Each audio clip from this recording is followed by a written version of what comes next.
Yes, yes, yes. So, like I said, welcome back, welcome back, welcome back to the Purple Rain Podcast YouTube channel where we talk all things Baltimore Ravens pretty much daily. So, if you like that type of stuff here, make sure you go ahead and hit that like button. Also, subscribe to the channel as well because we got plenty more of this type of content coming right at you. But we have a couple of things to talk about today. We are one day removed from the Adafe Owe trade to the Los Angeles Chargers in return for a safety, Alohi Gilman, and a 2026 fifth round pick being sent to the Ravens. So, couple of things to talk about because John Harbaugh said something very, very interesting today, and I want to get into that in a second. But before we do that, since I am live, I do want to give a shout out to whoever's here in the live chat thus far. We got King Blaze in the house. What's going on, King Blaze? Joanne 224 in the house says EDC was never cooking. We're gonna get into it. Joanne Ashley Shelton is in the house as well. Says good afternoon. Good afternoon to you as well. So let's just go ahead and get into it, guys. Let's get right into it. Let's hop right into it. So Tila M in the house as well says, "Hey Rang Gang, what's going on, Tila? Member of the channel. Appreciate you always. Always a pleasure." So let's get into what John Harbaugh had to say today about the pass rushing room. Because listen, over the last 24 hours, a lot of us have been thinking like, okay, Adafe Owe was gone. A lot of Ravens fans celebrated Adafe Owe being offloaded to the Chargers because, he hasn't really been producing this season. And honestly, when he was producing 10 sacks last season, he was still very inconsistent, right? So, but even with those feelings of, yeah, kind of like goodbye, good riddance for some people when it comes to Adafe Owe, it kind of leaves you wondering like, okay, there is now a void because while he wasn't the most productive, when it came to QB pressures, he actually was statistically the most productive on the Ravens. So how do you replace that, right? And there's only a couple of weeks until the November 4th trade deadline. So we have to know, we want to know as Ravens fans right now, what Eric DeCosta is cooking. But John Harbaugh gave us a really, really, really good tidbit of insight here on what the Ravens' plans are. Let's go ahead and take a listen. Those guys, like you said, it's twofold. The guys will be in there, and their reps will ramp up, see how they handle it, and see if they can get to the quarterback. And then I'm sure until the trade deadline, those are going to be conversations that will be had. So, those guys, like you said, Yeah.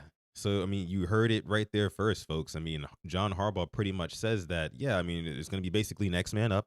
A lot of the guys, Mike Green, Tavius Robinson, of course, Kyle Van Noy is back now. Their snap counts are going to rise naturally with the absence of an Adafe Owe. Who Adafe Owe actually, his snap counts were dwindling as the season went on. So it was kind of like written on the wall what the Ravens' plans were for an Adafe Owe, that they were probably getting ready to offload him. Um, Kind of feels like they should have did it over the off season. Could have gotten a little bit more compensation for him than a fringe starting safety. What it seems like in Alohi Gilman and a fifth round pick, which we don't have the best track record of hitting on the fifth round picks like I was talking about yesterday. But again, this pretty much all but confirms that the Ravens are going to, because at the end of this, John Harbaugh says, yeah, I mean, from now until the trade deadline is going to be a conversation. It's going to be a conversation, just point blank period, on getting another pass rusher in the room. So I think that it's confirmed, guys. Incoming pass rusher to this Baltimore Ravens team. Now, the question after that lies in, okay, well, who? Right? That's the big question. We need a pass rusher. Trade deadline's coming up. Who is on the block? Right? That's the big question that everybody's got. So I know there's a couple of names out there that people are kind of floating around. There's some defensive tackles that people have floated, like the Jeffrey Simmons of the world and things like that. But there's also some edge rushers that have floated around too. Uh, Namely, one would be, well, let me start with this one. Let me start with this one, guys. On Twitter, on social media, for the past 24 hours, Ravens fans around the flock have been absolutely positively clamoring, right?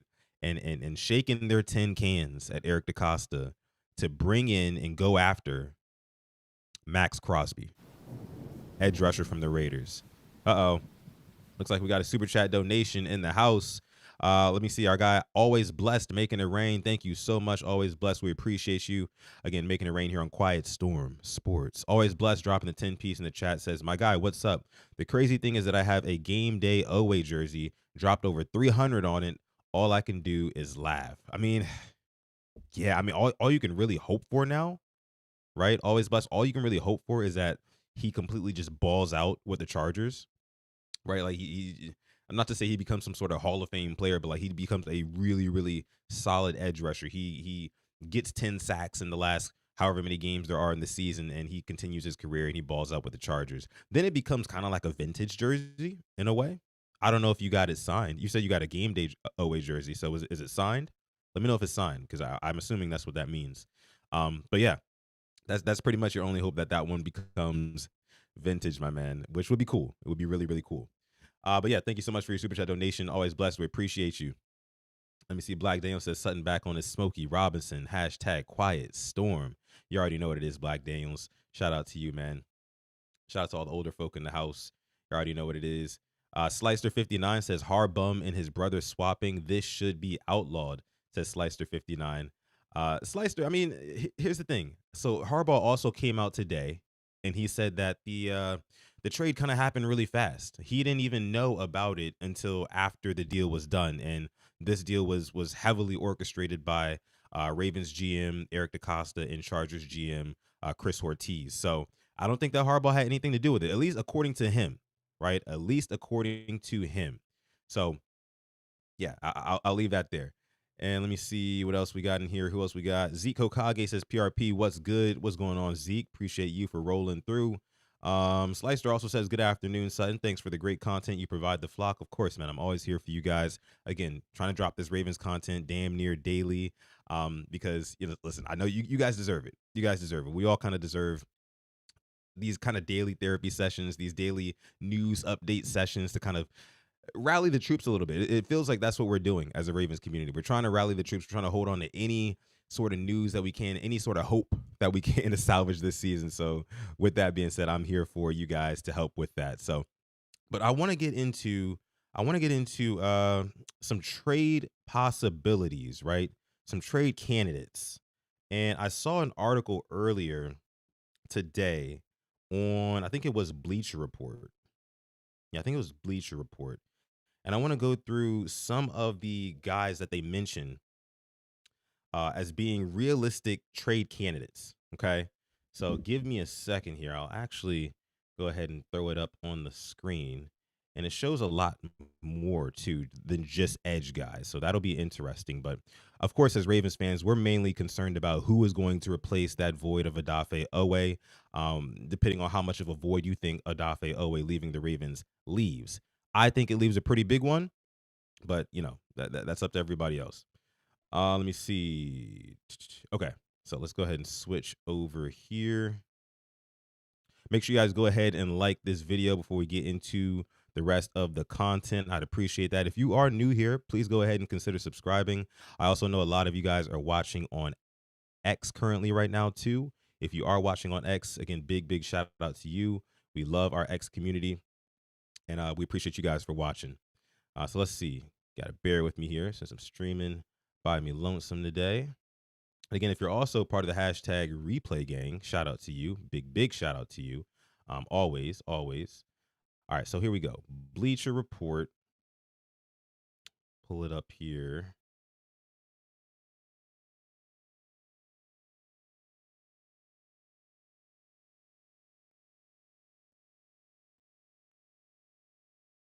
There we go. So Bleacher Report, trade buyers of some of these players, right? As you guys can see, the first one here is Russell Wilson from the New York Giants, but they do talk about who would be potential buyers of these players. I don't necessarily think that they, had the Odafe Owe news when they made this article. So they're not going to be really talking about us as buyers. But the first competitive, the Las Vegas Raiders was a candidate for him to go to. Geno Smith's been struggling. Second one was Gregory Newsome, the second cornerback of the Cleveland Browns. Of course, the Browns have been struggling as well. Giving away Joe Flacco, which we'll get into a little bit later, and them starting the season, and Newsome said to be a free agent next year, he could definitely be on the move. I could see him being on the move. Alvin Kamara was another interesting one for me. Of course, the Ravens don't have anything to do with that. Derrick Henry is still alive and well. And I did see an article earlier today by some news outlet. I want to say it was like Newsweek or Yahoo or one of the two, something like that. And they were basically saying that Derrick Henry could possibly be on the trade block since the Ravens might be sellers. They might be fire selling right now because of what happened yesterday with Odafe Elway. But to that, I say no, and I know you guys do as well. Brees Hall is another one, potential candidate for the Kansas City Chiefs who can't run the ball, but Patrick Mahomes is still leading that team in rushing, which is crazy. Reek Woolen, cornerback from the Seahawks, was another one as well who's on the trading block.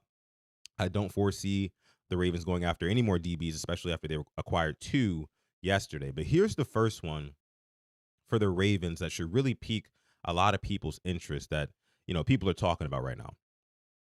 Here's the first one. Kayvon Thibodeau, edge of the New York Giants. So let's talk about this one.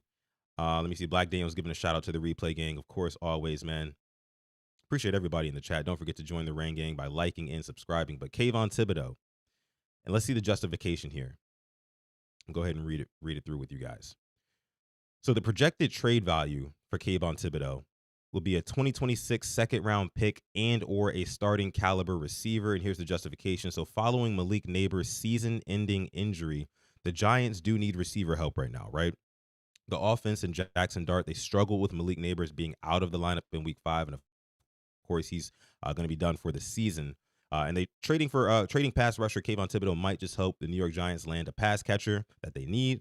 The 24-year-old was the 5th overall pick in the 2022 draft, but the New York Giants have since added Brian Burns and rookie Abdul Carter, who are now their top 2 sack artists over there. So Thibodeau would still bring a premium return, though. He's still young, and he's got 2.5 sacks and 8 quarterback pressures so far this season, and is under contract on a rookie deal, which is the sweetest sound of this, for 2 more seasons. So you could potentially get him for pretty cheap for a little while longer, right? And just kind of get him in on hey, prove it this year to us, and maybe we'll extend you. I could see the Ravens doing that. Hey, look, we're bringing you in over our bye week going into week 7. If you can prove to, go from that 2.5 sacks to maybe notching 10 on the season for this Baltimore Ravens team, we could extend you early, right? And take you off that rookie contract. I could see that. I could totally see that. So that's one candidate. I want to know what you guys think about Kayvon Thibodeau. Do you guys like it, love it, or hate it? The possibility of bringing in a Kayvon Thibodeau to the Baltimore Ravens. I want to know. And if you're watching after the fact, please let me know down below in the comment section. Let me see. Don Royal says trade Rashad Bateman. Quoney says, damn, they're going to trade Rashad Bateman for him. Buy Bateman. You guys are making it seem like the news already dropped. You guys caught me off guard yesterday when Owe got traded while I was on live stream. You guys were saying, oh, breaking news. Man, that was crazy. Just kind of gave me flashbacks right there. But some of you guys are saying Andrews could be gone. Andrews could be dealt. I could totally see that. I could totally see Mark Andrews being dealt to the Giants for Kayvon Thibodeau. I could totally see Rashad Bateman. See, look, man. Here at PRP, we love us some Rashad Bateman. That's for one thing.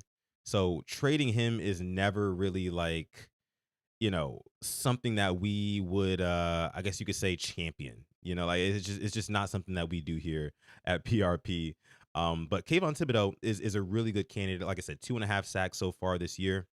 It's not like it's astronomical, but it's actually more sacks than anybody on the Ravens has so far. So that's one guy to look at. Kayvon Thibodeau, again, like it, love it, hate it. Who do you think we would deal for him? Some people say Bateman. Some people say Andrews. I think it will be Andrews before Bateman. Andrews could really benefit the New York Giants, young quarterback Jackson Dart, who it's clear and obvious right now who they trust running more than throwing. Only had he hasn't really thrown for a whole lot of passing yards or anything like that. So getting a security blanket for a young quarterback, which is basically what Mark Andrews is, right? And he was for Lamar for all those years. Not to say that Mark Andrews is the exact same guy today, but he's still got playmaking ability. If you look at that Detroit Lions game from the other week with Lamar, he kind of turned back the clocks a little bit, just a little bit. So I could totally see that being a deal that will be made, and maybe package a pick with it.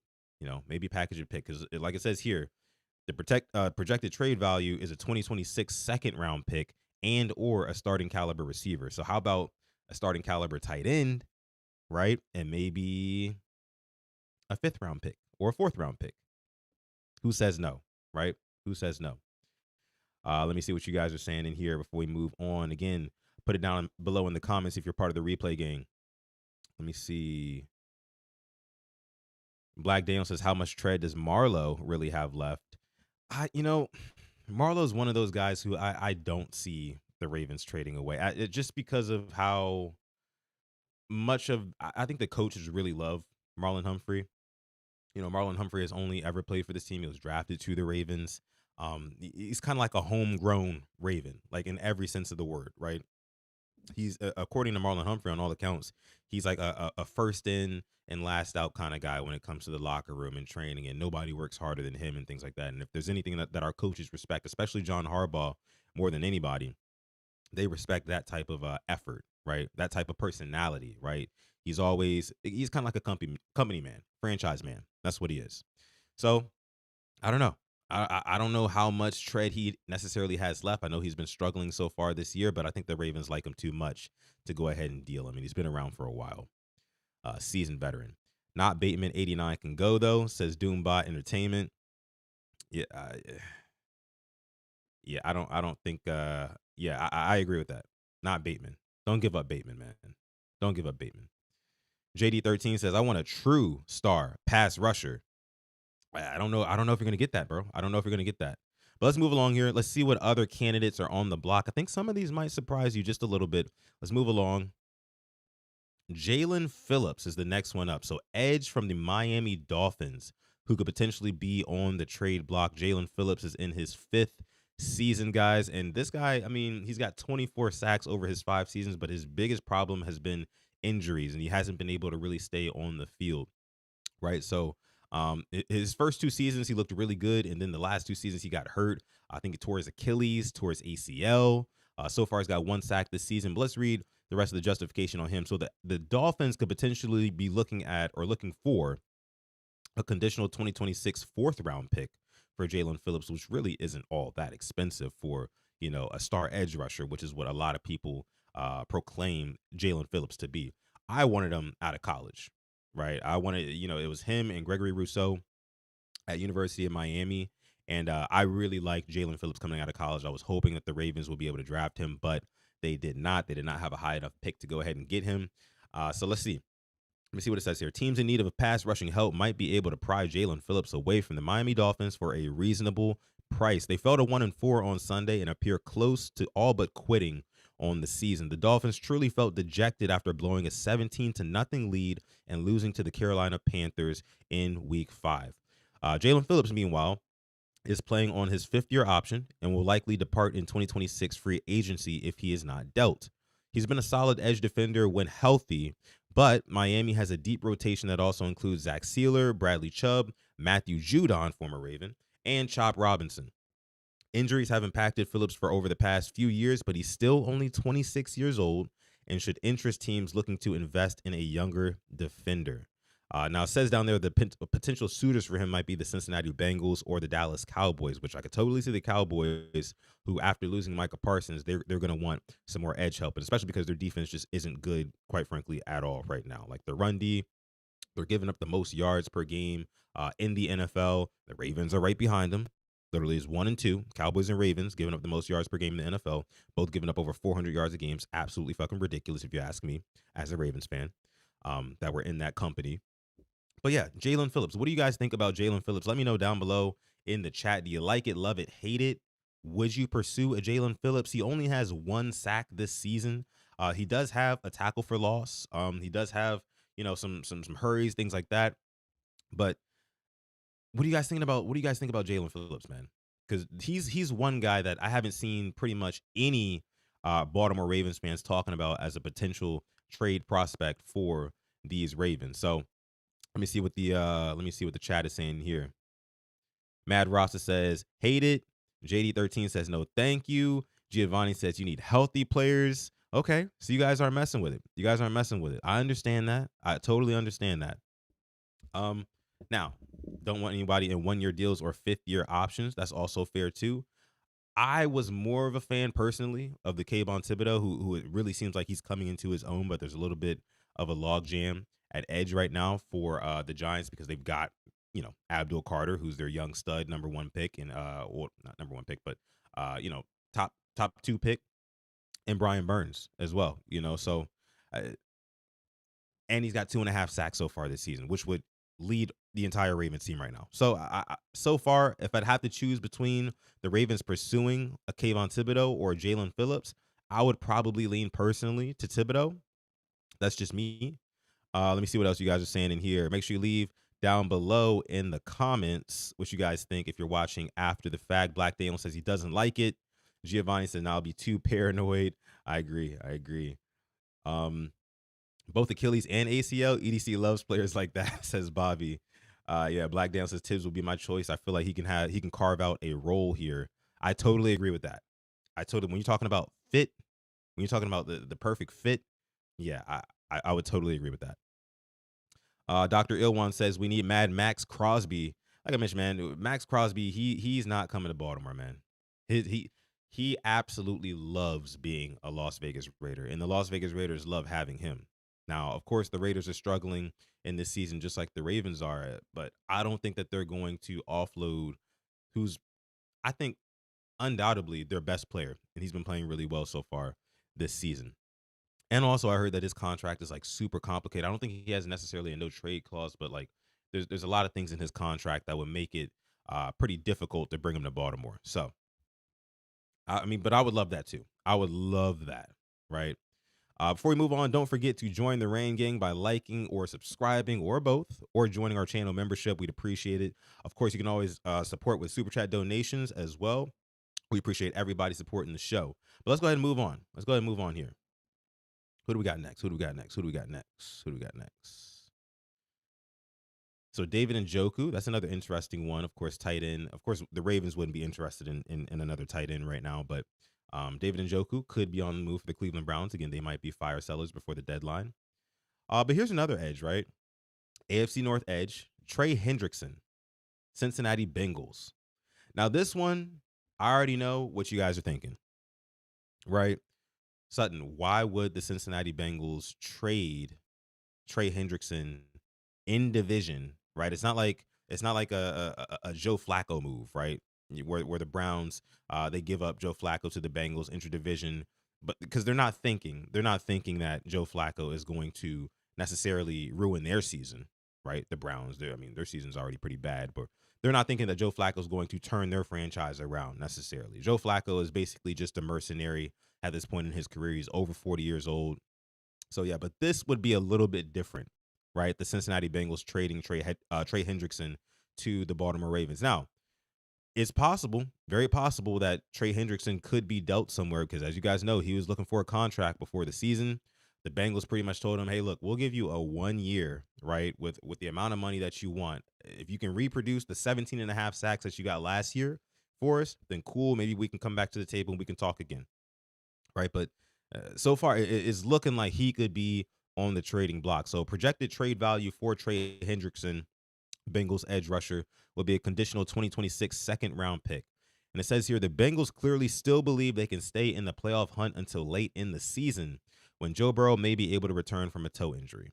That's the only reason for Tuesday's trade to acquire Joe Flacco from the rival Browns. Of course, the move feels like an attempt to appease a fan base rather than one that will help the Bengals win. The biggest issue with Jake Browning has been his interceptions, 8 of them over 4 games. Flacco had 6 picks in his 4 starts with the Browns. Still, the Bengals probably view the veteran as an upgrade over Browning, which will prevent them from being in full-on fire sale mode. If they don't start racking up wins, though, pass rusher Trey Hendrickson should become available, which is another good point, right? So they trade for Joe Flacco. Which means that they're not truly willing to punt on their season, because if they were, they would still keep trotting Jake Browning out there week after week after week, and they would not make a change at quarterback. They would not make a swing at quarterback, however much you want to consider Joe Flacco being traded a swing. Am I right? So maybe with, and you know what?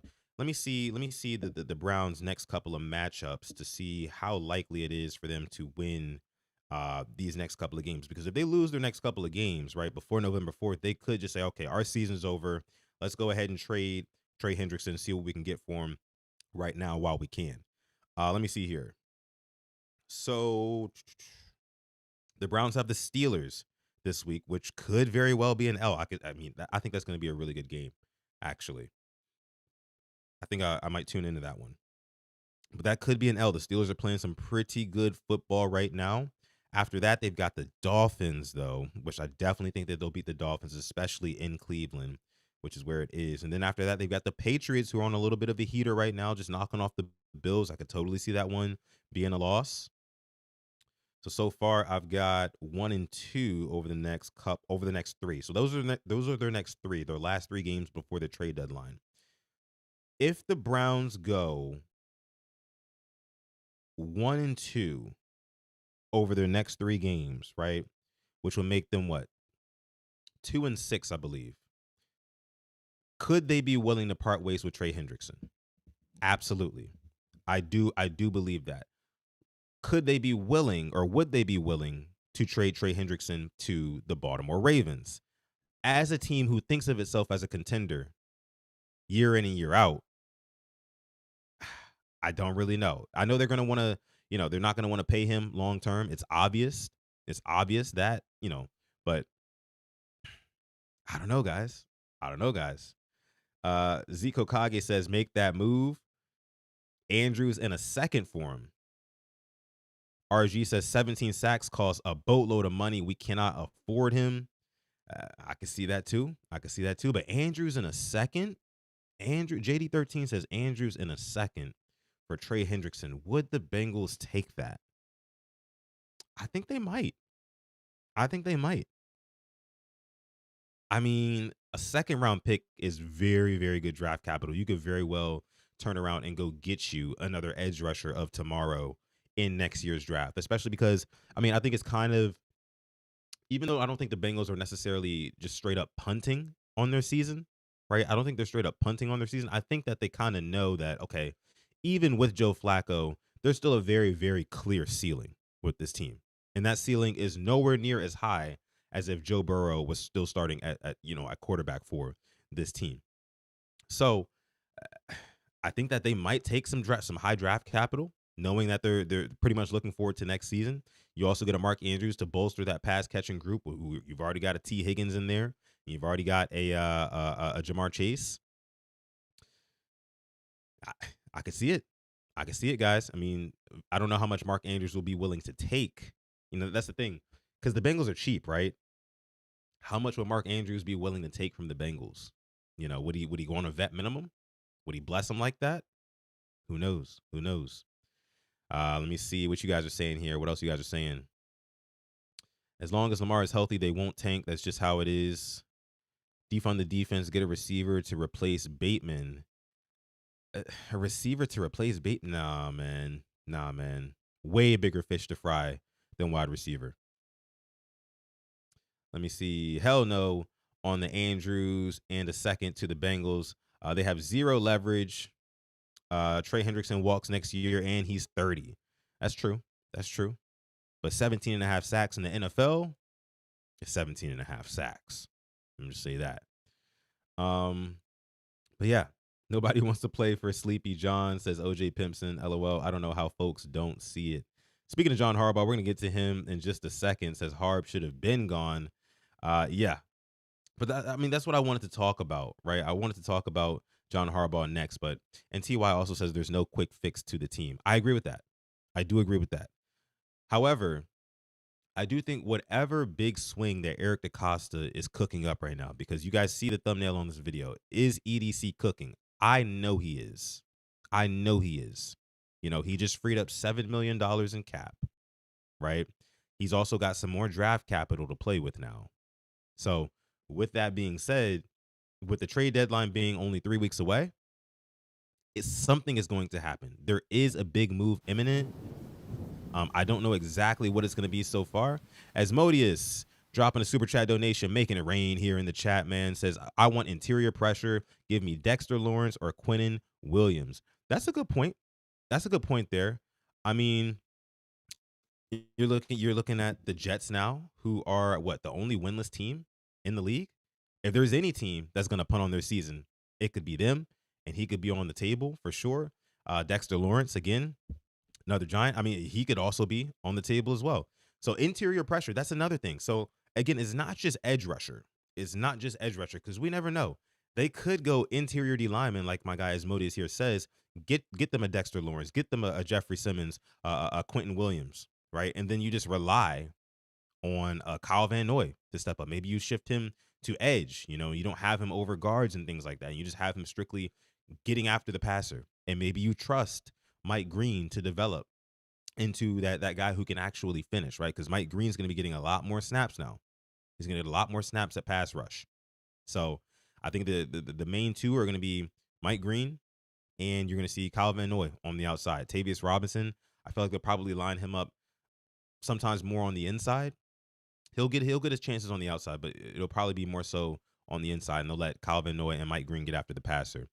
You might see the Ravens trust that duo, and you might see them try to bolster up that middle. Either way, I'm fine with it because, you know, I think that having an interior D lineman, right, going ahead and investing in an interior D lineman, what happens is you kind of get the best of both worlds, right? If you can get a disruptive guy on the inside, he can A, rush the passer, and B, shut down the run. So if you get that going, and Asmodeus is making it rain again, man. Asmodeus is going crazy today. Dropping another 5-piece in the chat. Thank you so much, brother. But if you can get both of those things, right, from the interior D lineman, it kind of serves the purpose of what you would go if just getting an edge rusher, if that makes sense, right? Because an edge rusher, mainly, especially, I mean, like some of the best edge rushers in the league aren't the greatest at stopping the run. I mean, you can look at like Micah Parsons, for example. He can get after the quarterback, but when it comes to stopping the run, he's not the best guy. He's not the most elite guy. You know what I mean? So, but when you have a versatile interior D lineman, which is why losing Matabike hurt so much, guys, hurt so much. It was devastating. But when you have a guy on the interior who can be disruptive like that, like some of the guys that Asmodeus said, then hey man, you kind of get the best of both worlds. You get the best of both worlds. Asmodeus says here with the 5-piece super chat donation, he says, I believe in Mike Green. We don't know if Beeks is ever coming back from a neck injury, and if he does, imagine a Beeks with a Quentin Williams, Dexter Lawrence duo. Now, that would be really sweet. Hell, I mean, I think a Quentin Williams and a Travis Jones, or a Dexter Lawrence and a Travis Jones, or a Jeffrey Simmons and a Travis Jones duo would go crazy. Anything other than what we have right now, because like I said, like I showed you guys yesterday in the film study video, and if you guys haven't watched that, make sure you go back and watch that after this episode. But right now on the inside, there's just no disruption. Basically, what you have is teams double teaming Travis Jones, stuffing him into the ground, and doing whatever they want in the other gaps. Right. That's basically what's going on right now. We're not generating any sort of interior pressure for the most part. If it is, it's Travis Jones, and Travis Jones isn't necessarily really a big finishing, guy. He can get some pressure here and there, but again, that's why they're double teaming him. So you need another guy who can be a force on that inside, and I think you get the best of both worlds with that. Torres says Travis Jones can go. Come on, man. Nah, man. Travis Jones cannot go. He cannot go. And Torres, you're my guy, but nah, I think you're tripping on that one, bro. Travis Jones cannot go. He's just getting double right now, bro. He's just getting double. Trav isn't really a pass rusher. Yeah, that's true. He doesn't really get home like that, but he has forced interior pressure in the pass. Don't give him a one-on-one. You give him a one-on-one, he's not going to be glued to his guy like Owe was. And I can say that now, even though we've been saying that for a minute. I could say that for since he's on the other team now. He's on the Chargers. But let me see. OJ Pimpson says I might be able to rush for 80 yards on the Ravens. Honestly, I was thinking about yesterday. I was like, I feel like I could drop back and complete a pass against this Ravens team with how far the DBs play off, with the lack of interior pressure, with the lack of just pressure overall. I could catch something out of the gun, right, and maybe throw a little quick slant. You know what I'm saying? I'm just kidding, guys. I definitely couldn't do that. I probably wouldn't be able to see over the offensive line. I'm really not that short. I'm like average height. But yeah. Let me see what else we got. Jenkins on a rotation. I like Travis as the third guy on a 3-4 defense. Yeah, I mean, you kind of have him. Kind of have to have him there. Torres says, is Travis Jones Chris Jones? No, definitely not. Definitely not. Even though Chris Jones, man, you guys saw that effort from him the other day against the Jaguars on that final play where Trevor Lawrence like stumbles to the ground twice, and Chris Jones is just walking the entire play, not even running him down, not nothing. And then after the games, Chris Jones gets there and he's like, "Yeah, we just gotta, I thought we had him, but we just gotta make the play. We gotta tackle better, things like that." Anti-narrative. Appreciate the sub, man. Appreciate the sub. But and that was kind of wild to me when Chris Jones said that. But I do also realize and I recognize that he recently lost, I believe, a relative, and that was the funeral that he went to before the Ravens game a couple of weeks ago. So maybe that's still kind of weighing on him. I'll totally understand if that's the case, but I don't know. That was still kind of insane. Um, let me see. Slicer59 will go ahead and segue us into our next segment here as 162 people are watching live. Thank y'all so much for coming out to this episode of Quiet Storm Sports as part of the Purple Rain podcast, the YouTube channel. We appreciate you guys for coming out. Make sure you leave a like on this video. Also, please consider subscribing to the channel if you are new here. And if you're watching on Twitter, aka X, make sure you follow me at Sutton Def on X, which is the current stream that you should be watching on now. But Slicer says none of these moves discuss changes. Nothing until this soft, ridiculous philosophy from top to bottom changes. So basically what you're saying is the Ravens need better leadership, and specifically from the coaching and the philosophy of the coaching is what really is plaguing this team. And in large part, I agree with you.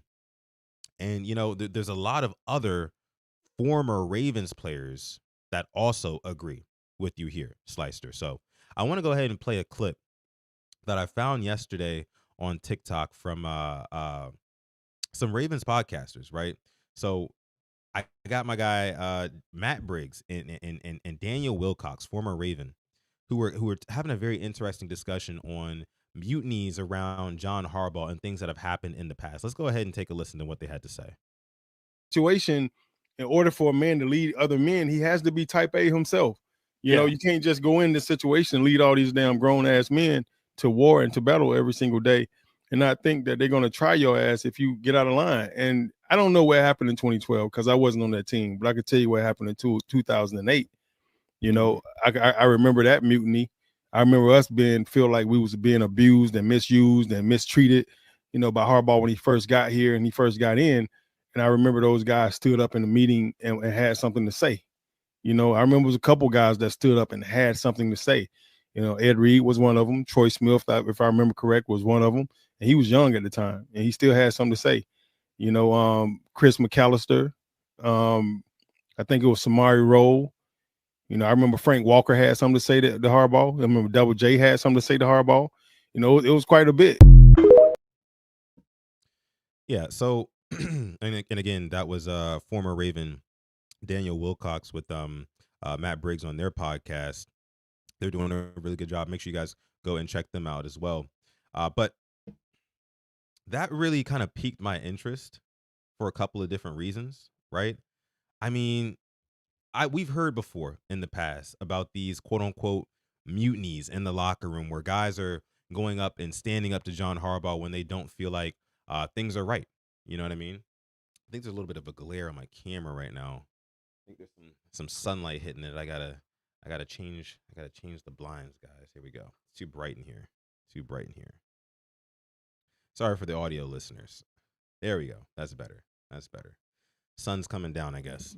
But so what do you guys think about that? Like when you hear former Ravens players talk about how they felt like they were being misused, mistreated, right? And they stood up to John Harbaugh and basically told him about himself. And this was happening in 2008 when Harbaugh first came aboard, and it was happening in 2012 during the Super Bowl season. And we know all the guys who would have spoken up in that locker room, and he opened up some new names there. Daniel Wilcox did, like talking about the like Chris McAllister, guys like Chris McAllister. We never hear about that. We always hear about Ed Reed and Bernard Pollard and Ray Lewis and Anquan Bolden. But some of those guys he just names were kind of new. They were kind of new. I didn't know that it was still going on back then. And I had somebody reply to that because I actually tweeted that video earlier today or yesterday, one of the two. And they had said that, Harbaugh's changed since then. And I'm like, I don't think so. I don't think so. Like the things that we see, the little things that we as Ravens fans see, like the John Harbaugh doghouse, for example, right?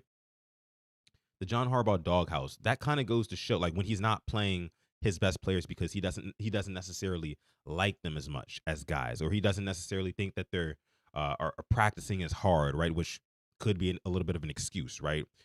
When there's clearly room for competition at certain positions, we can look at the offensive line, for example, like with Ben Cleveland and the whole Daniel Faalele experiment, or both of the guards. Why hasn't there been more rotation there? Are some guys in the doghouse? Maybe. I don't know. When guys have stood up to him in the past, guys like Marcus Peters offloaded him, got rid of him. Harbaugh does not like to be challenged. And that's what it's saying here. Big Mike, thank you for the sub. Thank you for the sub, Big Mike. But Harbaugh does not like being challenged, basically, is what was being said here. And, for that, and you fast forward to the 2025 season and you look at the roster, right? And you look around and think of, okay, who, if anybody, on this current Ravens roster would stand up and challenge John Harbaugh? I mean, would it be a Kyle Van Noy? No. Kyle Van Noy said the other day, he said he feels like the Ravens, the coaching, the messaging from the coaching, it's fine. Didn't say it was good. Didn't say it was great. It's fine. Right? I don't think it would be him. Would it be Roquan Smith? No, I mean, Roquan has been, his new name is Radio Silence Roquan. We haven't heard a damn thing from Roquan Smith. And I know he's hurt right now. But my thing is, like, he was supposed to be a big leader on this team. That's part of the reason why he's a $100 million linebacker, right? Because of the leadership that he advertised for this team. He sold us a lie. Roquan's not the guy who's going to stand up to Harbaugh. Okay, is it going to be one of the other leaders, maybe one of the more tenured leaders, the most tenured guy on that defense, Marlon Humphrey? Will he stand up to John Harbaugh and really kind of force a change in the locker room? Kind of force the issue, force that intervention, force that come to Jesus moment? No. I just told you guys about Marlon Humphrey and how he's kind of like a company man, right? He's gonna ride until the wheels fall off. So it won't be Marlo. It damn sure won't be Mark Andrews, who already knows he's on his way out. Lamar Jackson, quarterback. It's not gonna be him either. If it needs to be anybody, though, it needs to be Lamar Jackson. It needs to be the best player on the field. Lamar Jackson needs to get. I don't want to necessarily say he needs to just call him out in front of the whole entire team, but maybe just have a conversation with him. I don't know what types of conversations Lamar and John Harbaugh have, but when John Harbaugh talks about him having conversations with Lamar Jackson, apparently they talk for long stretches of time, long periods of time. So with that being said, like, is Lamar really getting it off of his chest? Like, hey, like, I think that our game plan, I think that your game plan, coach, is the issue. Is that what's happening? Because, I mean, the best we see from Lamar Jackson in terms of leadership, I mean, we see it with his guys on the field, right? We see it with his guys on the field. But when things don't go right, as we've seen a couple of times this year, he kind of pouts. Right? So I just don't think that leadership is really like a vocal leadership, that is a natural thing for Lamar Jackson. He's much more of a lead by example guy. So that's another one you can cross off the list. Lamar Jackson can't be that either. He needs to be, but it doesn't really seem like he has the I guess you could say the capacity for it. Look at another guy, Kyle Hamilton. Kind of just like Lamar, lead by example. Kind of softer spoken. You know what I mean? Plays really hard on the field, plays his ass off. But he's not going to stand up to John Harbaugh. So basically what I'm saying here, guys, is that there's nobody on this roster. There's nobody on this roster who's going to force one of those type of moments to like really spark some friction and some tension, and you know what could be on the other side of working through some of these growing pains, like some of these pains, some of this conflict that I think needs to happen. It could be a better team. But as of right now, you have the players getting their ass kicked and then walking back in the locker room and getting up in front of the media and just saying, yeah, we just need to tackle better. Mike Green says today, we just need to fix a tiny little things, a few tiny little things, and we'll be good. That's what they're saying. And they believe it. These players believe it. They sound like the coaches. They have fully adopted Harbaugh-isms, right? When the players of the past, they weren't going for none of that. They were way more vocal. If things weren't going right, look, coach, we got to have a conversation. We don't feel like we're being used in the right way. We feel like this, that, and the third. What are you going to do about it? That's what they were doing back in the day. We don't have those type of dogs now. So I hate to say it, but until the Ravens really, really go off of the deep end right now, and 1-4 may seem like we're standing on a cliff. I get that. I get that. But until the Ravens go off the deep end truly, and it's like, you're pretty much out of playoff contention, the team continuously looks horrendous. Only then, and when the national media, conversation heats up about John Harbaugh and how hot his seat should be, only then will Ravens owner Steve Bisciotti kind of wake up and smell the coffee like, hey, wait a minute. Maybe we should make a change here. Unfortunately, everything that's going on right now kind of prevents that happening in the national media, right? The national media is the last line of defense because the Ravens fan base, again, we're just guys at the end of the what? We're just guys at the end of the bar. The Ravens coaches, players, and upper management, they're always going to look at us Ravens fans as, they're just emotional, right? They're fanatics. Fans is short for fanatics, right? They're emotional fanatics. They react off of off of their emotions. We have to be the more stoic ones. We have to be the ones who have more maturity than them. So we're going to take everything that Ravens say and think with a grain of salt, even though they see it all, right? And some of the local media kind of voices some of the Ravens fans' frustration sometimes. But again, that's not enough. That's not enough to get John Harbaugh's seat warm enough, right? It's just not. Only thing that's going to happen to get John Harbaugh's seat hot is if national media continues to wake it up. If they continue to wake it up in the national media. Only way that happens is if the Ravens go off the deep end. Unfortunately, even with the Ravens being 1-4, a lot of national media is just going to point to, oh, Lamar Jackson isn't playing. That's pretty much all it's going to be. Or when the Ravens do lose and Lamar Jackson's playing, oh, Lamar Jackson, he threw a turnover. He threw a pick. He had a fumble. Things like that. They'll always point to the players, right? So the Ravens are kind of stuck in purgatory. They're kind of stuck in purgatory right now in that regard. Let me see. My guy Torres says, crazy part, Sutton. ESPN analysts will watch us and bring our takes to ESPN and talk about it so they can laugh and all they want, but it's true. Yeah, I mean, you guys saw what Marcus Spears had said earlier this week. I think he tweeted something crazy at Ravens fans. He was like, in so many words, he was like, yeah, since I'm a piece of shit for saying John Harbaugh's a good coach, what coach, Ravens fans, do y'all want to replace him? And it's like, okay, from the outside looking in, right? It doesn't look like there's any domestic violence from the outside looking in to the castle where Ravens players, coaches, and fan bases reside, right? Figuratively speaking. From the outside looking in, it looks like everything is okay. There's nothing wrong with John Harbaugh. He's a great coach. Wins a bunch of his games, right? Has a Super Bowl to show for it as well. But the only ones, again, who know the deficiencies of that man, John Harbaugh. And look, I've loved John Harbaugh for some years now. Ever since I was younger, John Harbaugh is mainly who I remember as Ravens head coach. Of course, before that, it was Brian Billick. I remember him as well. But John Harbaugh's been around for 18 years, man. He's been around for 18 years. That's a long time.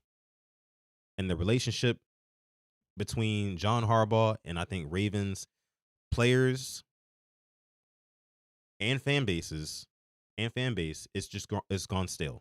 The relationship has run its course, and that's okay. That's okay. It's okay. I promise it is. All right. I know I'm kind of ranting right now. We got 175 people watching live this episode of Quiet Storm Sports. Appreciate you guys for coming through. Let me see. Punch Dave says 18 years and 1 Super Bowl appearance. Right, man. It's unacceptable. It's unacceptable. I saw somebody in the chat say up here. Where is it? It was my guy KG, I want to say, and he was saying that the league nowadays is all about the money. It's all about the money, which is true. Everything is all about the money. It always has been, but I do think that it's only gotten worse with just the magnitude of money nowadays, right? There's so much money being poured into the NFL from so many different avenues. You've got Netflix involved with the NFL now. You've got Amazon involved with the NFL now. Did you guys know that Amazon makes $1.2 million per 60 seconds? And just think about how much influence that translates into and how much of the NFL is getting out of that cut. You guys know the Amazon Web Services, the next gen stats and things like that. It's all Amazon. Basically, what I'm saying is there's so much money pumped into the league and it's all trickling down to the point where like these players, yes, they're making generational wealth, right? Just point blank period. And a lot of these players, these young guys, these guys who are around their early 20s, early to mid 20s, they don't think the same as guys from, the early 2000s. It just is what it is. It just is what it is. You look across the landscape of all professional sports, a lot of these guys have been groomed up to be football players or basketball players or whatever, what have you, right? That's why you don't hear a lot of like, some of these like homegrown, like the LeBron Jameses of the world who come from nothing, right, and come up and they just defy all the odds and they have that dog in them because of that. Not everybody has that these days. Not everybody has that these days. So, yes, it's all about the money that nowadays. And RG says here, you see all that bling on the sideline. I wouldn't want to believe that my franchise quarterback, Lamar Jackson, just doesn't care. You know what I mean? And he's just there to make his check and potentially win a Super Bowl because that's what he promised the Ravens. And I know he cares, right? But again, man, I just think that there's a different personality. There's a different set of personalities across professional major league sports nowadays than as opposed to how it was back in the day. Which means that it makes John Harbaugh's job a whole lot easier, right? A whole lot easier. Let me see. Flagship Fantasy in the chat. Sudden, how do you feel about Mike LaFleur from LA and Brian Flores? I think if Brian Flores is brought in as head coach, Monken leaves because you get passed up by your own team.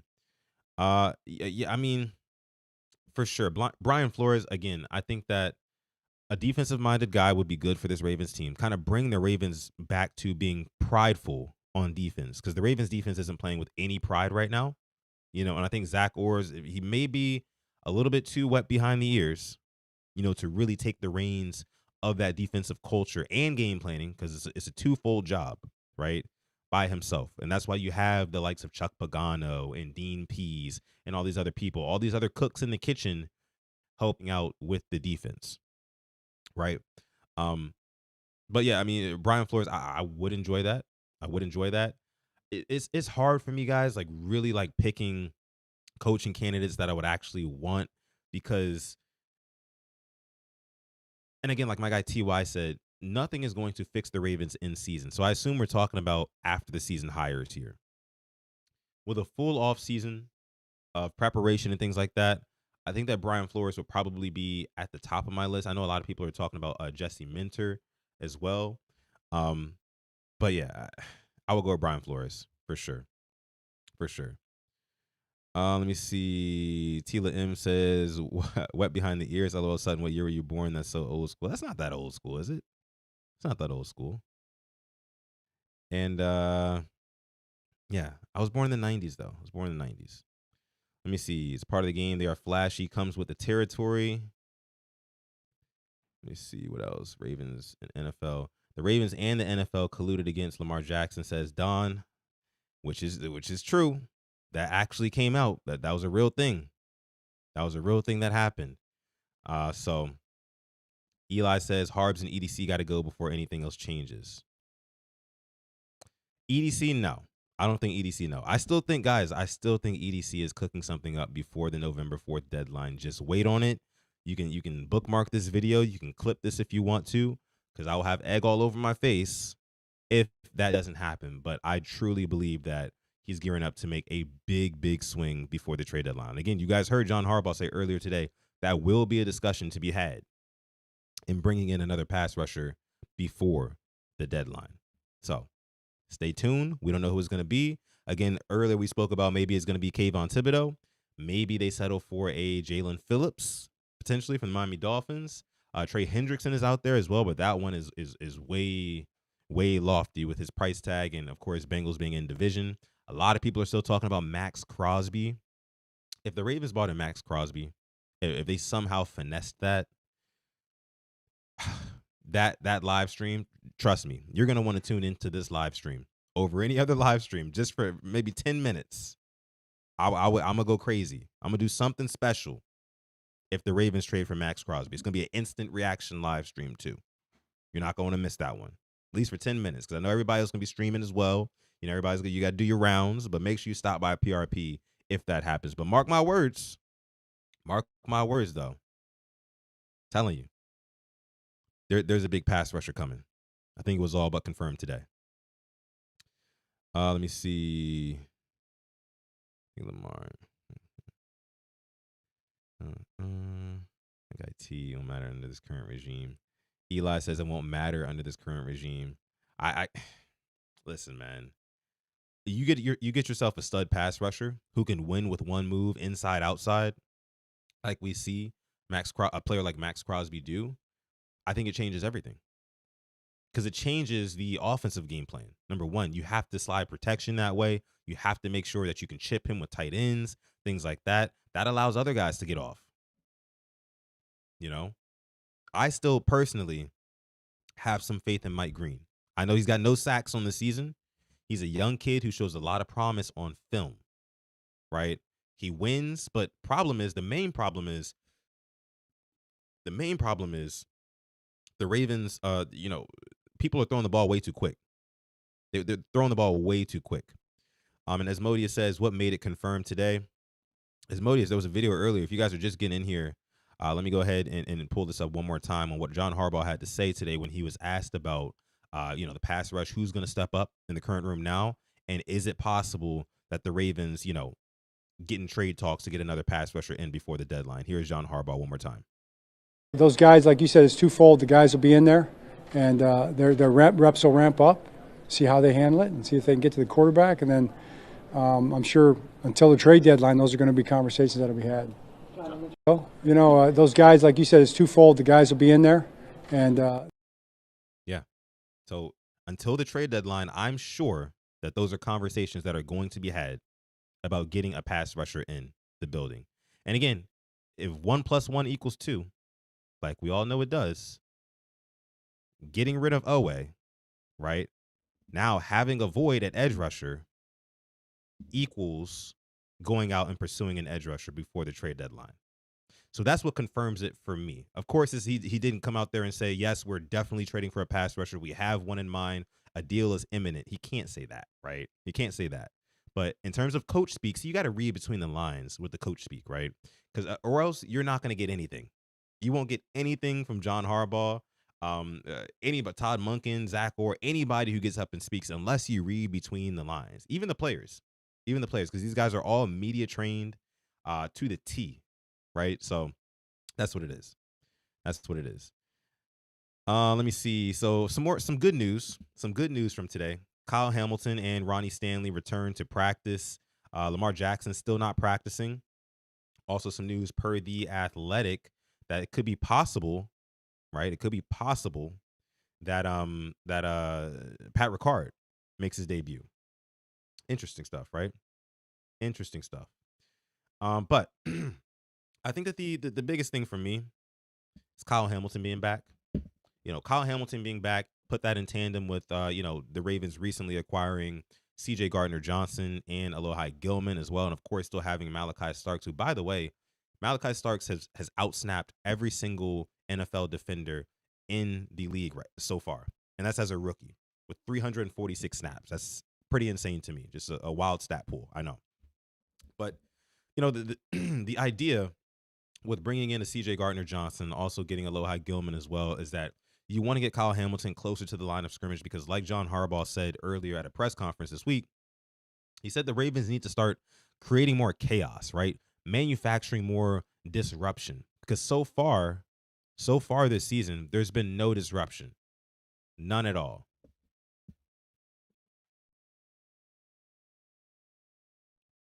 But there's been no disruption. And like the Ravens defense is defending too much. And here's what I mean by that. They're literally just sitting back and waiting for things to come to them, waiting for things to happen before they react, right? You want your defense to be aggressive. You want your defense to attack, right? And so bringing in a Kyle Hamilton who has really, really good instincts and you can kind of move him around wherever. If you bring him closer to the line of scrimmage, so closer to the ball, right? He'll be able to help, in multiple different areas. And that's stopping the run, maybe tip passes, things like that, rushing off of the edge, all of these things, so I could totally see that being, and of course, I think he'll be playing down closer to the slot. You're going to see a lot more Kyle Hamilton blitzes. I'm just saying. And I think you're going to see probably some tip balls from Kyle Hamilton as well. Because you guys know, normally when they send guys on a corner blitz, those guys don't get home. It either gets picked up or gets thrown right over their head before they can get there. We know that Kyle Hamilton, being the lanky, archetype of player that he is, he's so long, right? He's able to get up, kind of get his hands up, deter a pass from the blitz area. Because as you know, of course, the quarterback's going to want to throw towards the blitz because that means whatever side the blitz is coming from, you want to throw to that side because that's where the open receiver is going to be. And we've seen before Kyle Hamilton get in front of that guy. We saw it against the Colts. Before we've seen it against the Browns, Deshaun Watson. He actually got a pick 6 on that. You're going to see a lot more of that from Kyle Hamilton, especially with these new safeties in the building. You're going to see Kyle Hamilton closer to the line of scrimmage. I love that. JD says pause. That's funny. But yeah. And then also, let me see. Giovanni Long says, if I see our DBs play 5 to 10 yards off against the Rams, we are cooked and I'm turning off the game. Yeah, man. Because I'm telling you, Puka Nacua, I don't know what his reception line is at. I'd be interested to know. Let me check and see if that's out really quick. Puka Nacua, if the Ravens decide to play their secondary like they've been doing, he's going to go off for maybe 10 catches. Just saying. And he may not even get to 10 because it might be a blowout before the time they start dwindling down and keeping him on a pitch count because they don't want to get him hurt. But whatever his line is going to be over. Let me see if they even have the lines out really quick. Let me see. Puka Nacua. So they don't have his receptions line out yet, but they have his receiving yards line set at 98.5. They have Puka Nacua's receiving line set at 98.5. In the past 3 games, he's had 85 receiving yards, 170 before that, and then 112 before that. 91 before that, and then 130 before. So he's been going off. He's a big reason why Matthew Stafford leads the league in passing yards. And I think Puka Nacua probably leads the league in receiving yards, just looking at those numbers. So yeah, needless to say, like my guy Giovanni said, I mean, if the Ravens are playing 5 to 8 to 10 yards off and just kind of giving up those chunks over the middle and into the flats and things like that, yeah, it's going to be a long day. It's going to be a long day. A really long day. Let me see. What else you guys are saying? He might break the NFL receiving yards record. That's for sure. But also, You guys are saying easy over. I can see that. I can see that.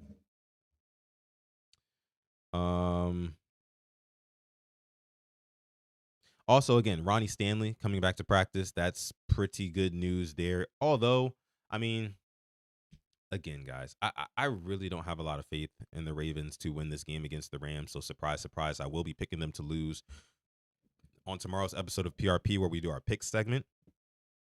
But with Ronnie Stanley, I would give him an extra vet week. I probably wouldn't play him. And I get it. Joseph Noteboom, he struggled, had like 5 or 6 allowed pressures last week against the Texans, which led the offensive line.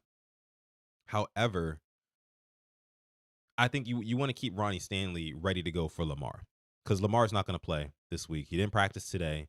And today's Wednesday, which means he's probably not going to practice tomorrow either. And if he doesn't practice tomorrow, he's definitely not playing, 100% not playing on Sunday. As it stands right now, there's an 85% chance that Lamar Jackson is not playing on Sunday. With that being said, I say you keep Ronnie Stanley out. One more game. Let him go into the bye, get fully healthy. We know he's a vet. We don't want him to re-aggravate anything for a game that we're probably going to lose anyway, because our defense can't stop anything. I think you let him rest. I do. That's just me. That's just me. Always Blessed says, great show, bro. Appreciate that, man. Appreciate that. With 0 pass rush, we are cooked. That's true. That's true. That's why I'm hoping that they can go ahead and make a big swing. I think EDC's cooking, man. I really do. Almost 200 people watching live on this episode of Quiet Storm Sports. Appreciate y'all for coming through so much.